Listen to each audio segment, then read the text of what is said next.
आपने बोला तो 3 है ना? 3 पढ़ना नहीं है बेटा, वही आईज एंड ईयर्स। और पढ़ना है। आइज खत्म। हाँ, एक क्वेश्चन था, हमारे आँख का कलर कैसा आता है? कलर आँख में काला, Iris ना? ब्लू, हाँ। Iris is due to some pigments and melanin. Melanin ज्यादा होता है ना, बेसिकली ब्राउन और ब्लैक होता है, पर कुछ कम हो गया और थोड़ा सा दूसरा हल्का दूसरा पिगमेंट अगर दिख जाएगा इसके लिए अलग कलर होता है, but it is mostly the melanin, that's the reason we have brown और ब्लैक आईज। मेलानिन कम होता है इसीलिए हम सबका ब्राउन आईज। तो जो जिसका मेलानिन कम होगा वो ज्यादा वाइट भी होगा। वाइट नहीं होता, वो तो एल्बिनिज्म में होता वो है। एल्बिनिज्म में तो पिंक दिखने लगता है, बिकॉज अंडरलाइनिंग ब्लड वेसल्स की वजह से it appears to be pink और रेड, ऐसे जो लेजर की आंखें ऐसी। अभी हम आपके भी टेस्ट पूछा है, उसमें एक क्वेश्चन था बारे में कि एक्सेस सिक्रीशन होता है इन एडल्ट्स, तो क्या होता है? इसका excess secretion of some hormone in adults, some hormone is hormone secretion. अरे नो Hyper. अरे क्या डिजीज होता है? देयर वाज जाइगेंटिज्म, ड्वार्फिज्म, एक ए से था। अरे पर कौन सा हार्मोन ये नहीं बताया था ना, नहीं अरे? बताया था। जब वही नहीं पता तो हाँ तो ऑप्शन बोले सेकंड ऑप्शन। अरे वो एक था ना, ए से कुछ तो था। Adrenaline, growth hormone. ग्रोथ था, ग्रोथ था। तो Gigantism. एब्डोमिनल या नो इज क्या? पूजा मैंने शेयर कर दिया। बोला था जाइजेंटिज्म बच्चों में होता है, एब्डोमिनल वो चैप्टर भूल गए। वो चक्कर हो रहा है। वो बचा बेटा। पूजा ने सेव किया। आपने अरे पूजा नहीं किडनीज करा रही थी ना मैम। ब्रो किडनी में gigantism. Okay come on, we start with this. Okay. क्या है अपना ईयर? ओके, तो सबसे पहले when you start with ear you have to understand that the ear is one of the sense organ and it will have receptor cells which are called as phonoreceptors. Do you remember phonoreceptor करके मैंने बोला था? Yes. Right? Phono का मतलब होता है it helps in listening और hearing as we say. So the special kind of receptor cell का phonoreceptor. However, if I say that ear is a sense organ, तो जी नाम एक कंसेप्ट हो। हाँ जैसे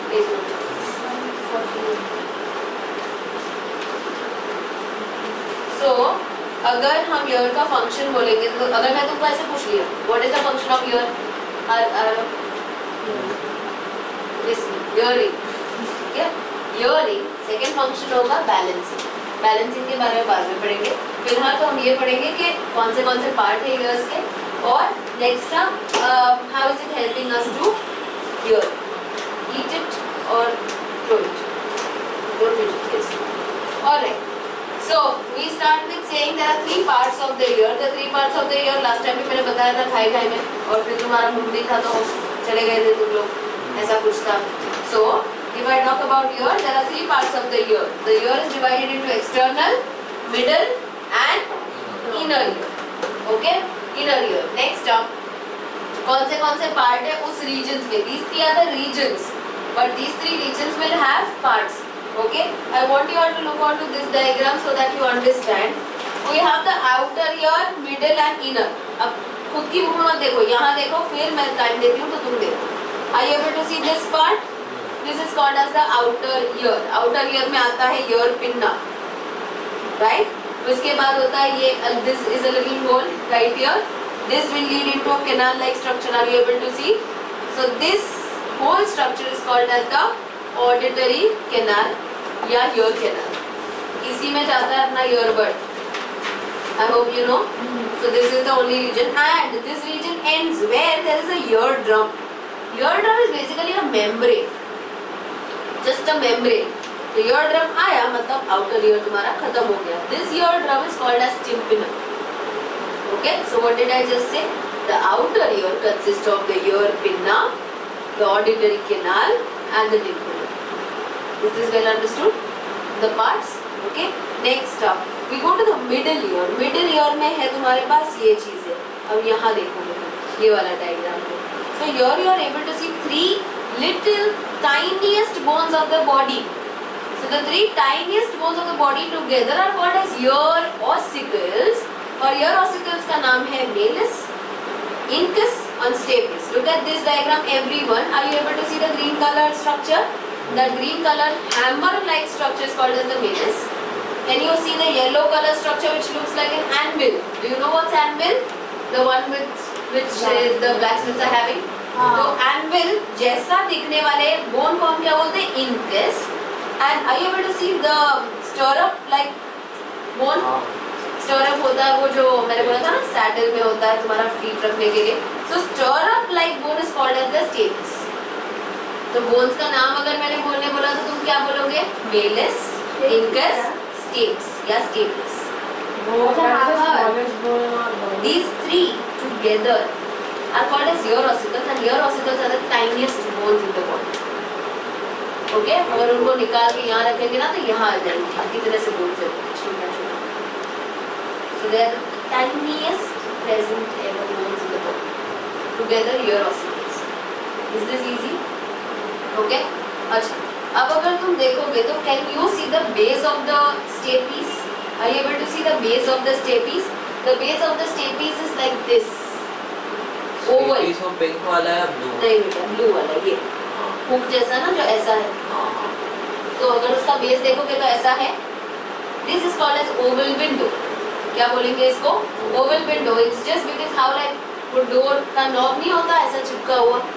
सोचो अगर यहाँ पे ऐसा होता तो कैसा लगा हुआ होता ये. So oval window is nothing but a connection. येलो से जुड़ा है. ये दिख रहा है ये पीछे. हाँ. गैप है. ये दिख रहा है. हाँ. The base. इसीलिए मैंने बोला था बेस ऑफ द स्टर्प.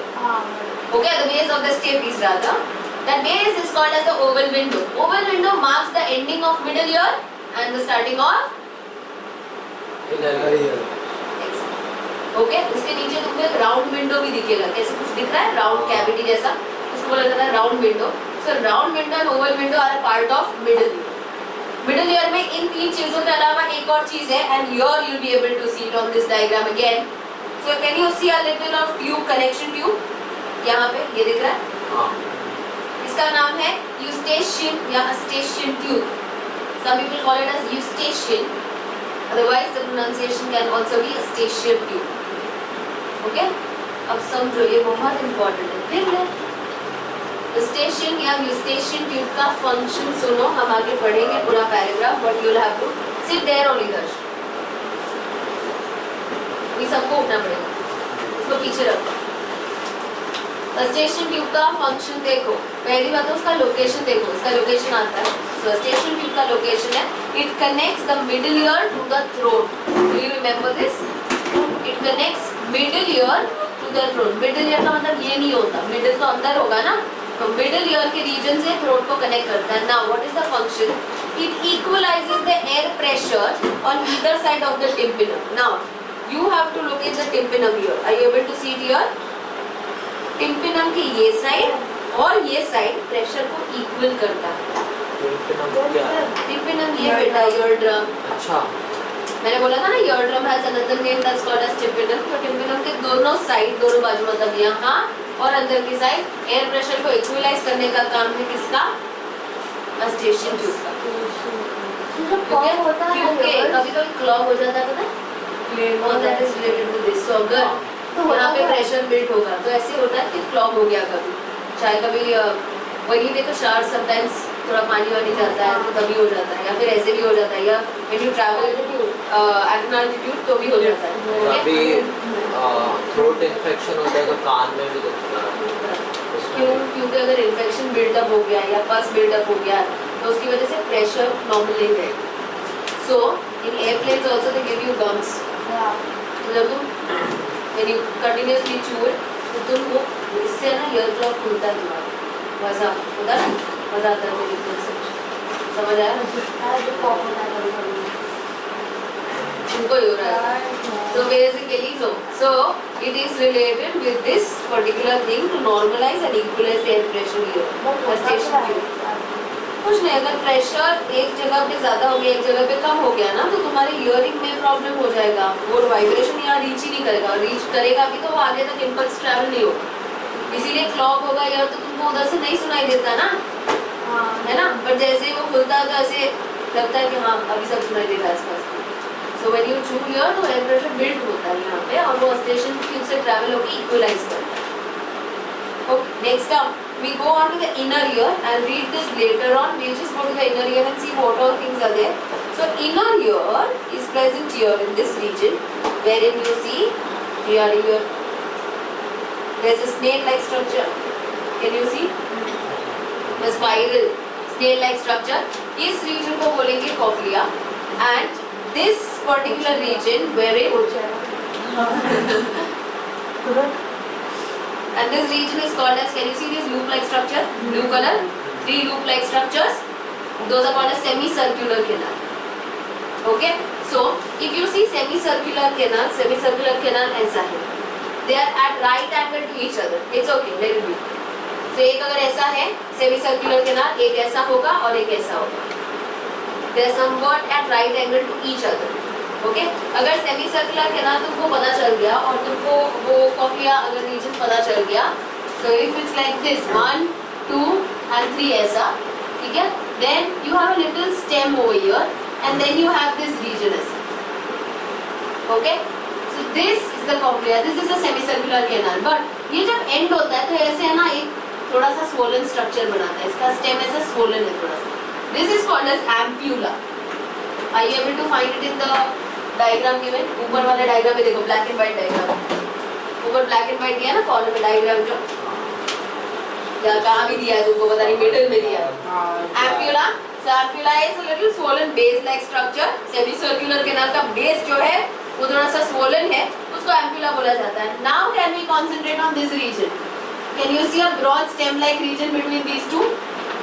Okay, तो इसको बोला जाता है vestibule. क्या बोला जाएगा? Vestibule. और vestibule को भी दो पार्ट में डिवाइड किया है. The upper part of the vestibule is called as auriculus and the later on part is called as the sacculus. Okay? How I used to remember, ये थोड़ा सा परेशानी वाला काम है क्योंकि ये याद रखना है. तो this looks like roller coaster, loops of roller coaster. So I used to remember us on roller coaster. तो us ऐसे लिखो ताकि तुमको पता चले auriculus ऊपर है, sacculus नीचे. अगलों की तरह ऐसा मत लिख देना, समझेगा ही नहीं कहाँ है. समझ आया? So you remember semicircular canal, ampulla, auriculus and sacculus together called as the vestibule, and then you have the cochlea. तुम्हारा ही ईयर का ये सब तो तुमको ध्यान देना चाहिए यार. मैं पूछूंगी जाने से पहले. इसी समझ आया? This is your inner ear. और can you see कि यहाँ से कुछ ऐसे जा रहा है? This will be your auditory lobe. समझ आया? ठीक है? ओके, नेक्स्ट अप ये तो यहाँ प्रेजेंट है. यहाँ पे 3 बोन्स है, 1, 2 and 3. याद है? कौन से 3 bone? Stapes. Ear ossicles. Can we have the name please without looking in your textbook? Malleus, incus and stapes. पर वो तुमको याद नहीं रखा, वो तुम्हारे रेफरेंस के लिए बोला. समझ आया? अभी कोई हीरोइन जैसे तुम दिख रहे तो मैं उसका नाम लूंगी, तुम्हारा नाम लूंगी तुमको बुलाने के लिए. तुम्हारा ना, तुम दिखते हो उसके जैसे, वो रेफरेंस है. चलो, so you will remember the name of the bone that is Malleus, incus and stapes. Ear was an eustachian tube if you remember. Okay, next up ear, what did you have? The pinna and the auditory canal, and here you have eardrum. ठीक है? अभी सुनो. When the sound waves come, what happens? ये वाला दिख रहा है region, तो तुमको ear pinna ऐसा दिख रहा है ना, तो ear pinna है तो vestigial organ, कभी है तो कुछ तो काम रहेगा ना उसका. So it will convert the sound waves like this. Are you able to see? There's a little cavity or opening. तो क्या होता है कि जो भी साउंड वेव्स है, अभी मैं जब बात कर रही हूँ तो हमारे आसपास की जो एयर पार्टिकल्स है, they will be set into vibration.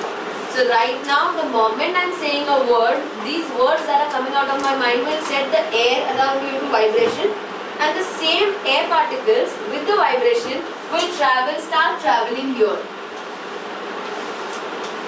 into the auditory canal. जैसे ही ये auditory canal में